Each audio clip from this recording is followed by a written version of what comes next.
কয়দিন ধরে ভাবছি তোমারে ধন্যবাদ দিয়া ফেসবুকে একটা স্ট্যাটাস দেব। এই যে পরিচিত মানুষজন আজকাল আমারে কবি বইলা ডাকে, শুনতে ভালোই লাগে। তোমারে যদি পাইতাম, বেশি হইলে আমি ভদ্রলোক হইতে পারতাম। এখন কবি হইছি তোমারে না পাওয়াই। যেদিন তোমারে খুব বেশি দেখতে ইচ্ছা জাগে, সেদিন বুকের মধ্যে বড়শি দিয়ে মাছ ধরার মতো কষ্ট ধরি। সে কষ্ট আমি সাদা কাগজে আদর কইরা শোয়াইয়া রাখি। শোয়া কষ্টগুলোই মানুষ কবিতা বলে।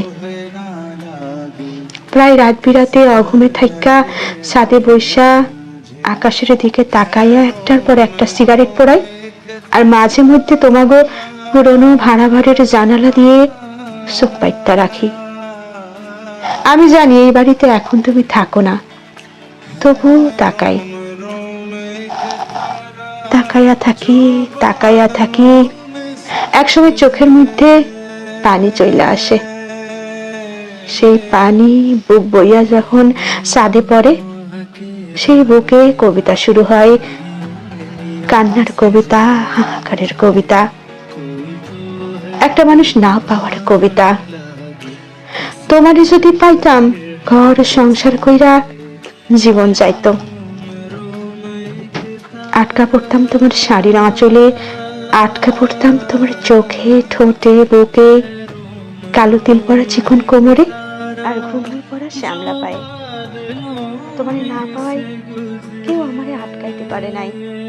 যখন তখন উড়াল দিতে পারি, মন যে দিকে চাই।